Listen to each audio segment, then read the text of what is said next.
Hello everyone, welcome to What's Education. Today we will discuss projectile fired at an angle with the vertical. देखो हमने इससे पहले understand किया था projectile fired eight an angle with the horizontal, means horizontal direction के साथ जो है वो थीटा एंगल बना रहा था। किसी थीटा एंगल से हमने उस ऑब्जेक्ट को थ्रो किया था जो हॉरिजॉन्टल के साथ थीटा एंगल बना रहा था।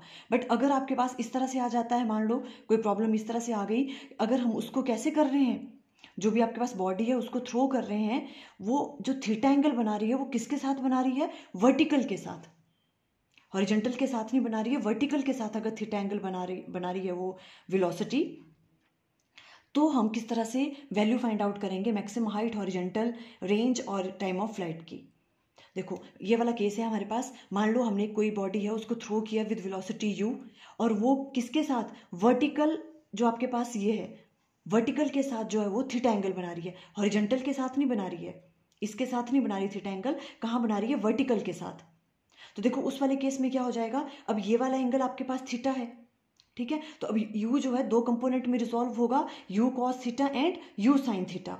और हमने क्या कहा था, जिस वाले कंपोनेंट के साथ थीटा एंगल बनता है वो वाला कौन सा कंपोनेंट होता है? कॉस वाला। क्लियर है आपको ना ये वाली? तो देखो अब ये इट मीन्स ये वाला जो कंपोनेंट है ये क्या होगा? u cos थीटा, और ये वाला कंपोनेंट कौन सा हो जाएगा? u sin थीटा, बिकॉज किसके साथ वो एंगल बना रहा है? इस वाले कंपोनेंट के साथ थीटा एंगल बना रहा है, जिसके साथ थीटा एंगल बनता है वो कौन सा होता है? कॉस। ठीक है, तो ये u cos थीटा हो जाएगा और ये u sin थीटा हो जाएगा, ये चेंजेस आएंगी इसमें। क्लियर है? तो हमने वही राइट डाउन किया। देखो when theta is the angle of projection with the vertical, theta कौन सा एंगल है?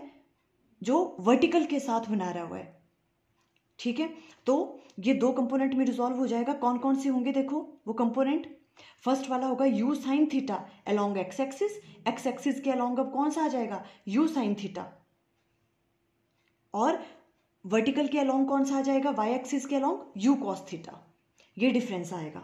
क्लियर है आपको ये चीज़? तो ठीक है, अब देखो हमें जो भी वैल्यूज हमने फाइंड आउट की थी टाइम ऑफ फ्लाइट की, मैक्सिमम हाइट, हॉरिजॉन्टल रेंज, उनमें उन वाले फॉर्मूलेस में क्या फर्क पड़ेगा? सिंपल, बिकॉज वहां पे हम क्या कर लेंगे, अब थीटा को रिप्लेस कर देंगे। देखो जो हमने तो किसके लिए निकाली थी वाली वैल्यूज? जब ये वाला एंगल था थीटा, इसके लिए निकाली है हमने सारी वैल्यूज। वो उस वक्त कौन सा एंगल था? थीटा, ये वाला एंगल है ना। तो अब ये वाला एंगल कौन सा हो गया? देखो अगर ये पूरा एंगल 90 डिग्री है, ठीक है, अब ये वाला एंगल थीटा है, तो ये वाला एंगल कौन सा बच गया? देखो पूरा का पूरा 90 डिग्री है, ये थीटा है, तो ये वाला एंगल कौन सा बच गया? अब 90 माइनस थीटा, पूरे में से हमने क्या कम किया? ये वाला एंगल, है ना।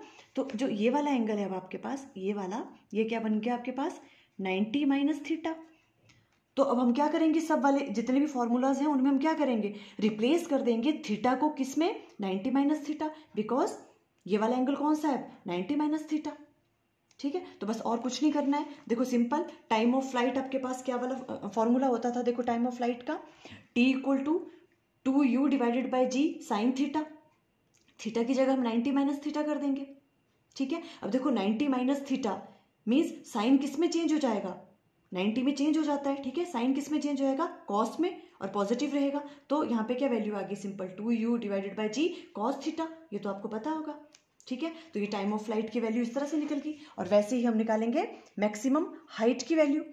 तो मैक्सिमम हाइट देखो क्या आएगी, मैक्सिमम हाइट का फॉर्मूला क्या होता था? h equal to u square sine square theta divided by 2g, है ना। तो ये साइन स्क्वायर, थीटा की जगह हम 90 माइनस थीटा कर देंगे। सिंपल, साइन किस में चेंज हो जाएगा? कॉस में, तो फॉर्मूला बन जाएगा h equal to u square divided by 2g cos square theta. Simple, ये वाली चेंज आया है इसमें, बाकी तो सब सेम रहा।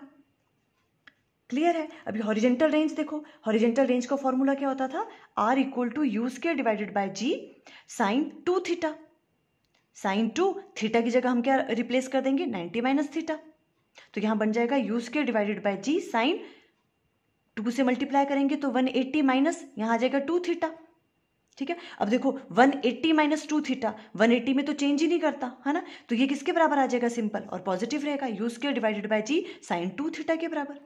ये सेम ही रहा, हॉरिजॉन्टल रेंज में कोई फर्क नहीं पड़ा। ठीक है, तो आर की वैल्यू क्या आ गई आपके पास? वही u square divided by g sine 2 theta, same value रही। अब पाथ ऑफ प्रोजेक्टाइल की बात अगर हम करें तो देखो पाथ ऑफ प्रोजेक्टाइल क्या होता था? y equal to x tan theta minus 1/2 g x square divided by u square cos square theta. हम थीटा की जगह क्या रिप्लेस कर रहे हैं, 90 माइनस थीटा। तो अब उस वाले केस में भी देखो क्या होगा, y equal to x, tan किस में चेंज हो जाता है, 90 है तो चेंज होगा किस में, टेन चेंज हो जाएगा कॉट में, तो x cot theta minus g x square divided by 2u square वैसे रहेगा, कॉस की जगह क्या आ जाएगा, साइन स्क्वेयर थीटा। सिंपल। आपको क्लियर हुआ? देखो हो सकता है कभी कभी ये भी आपको पूछ लें, ठीक है। हमने क्या किया, अगर जो आपके पास जो बॉडी है वो क्या कर रही है, एंगल थीटा बना रही है, हॉरिजॉन्टल के साथ नहीं बना रही, इस बार किसके साथ बना रही है, वो वर्टिकल के साथ, वाई एक्सिस के साथ बना रही है, ठीक है।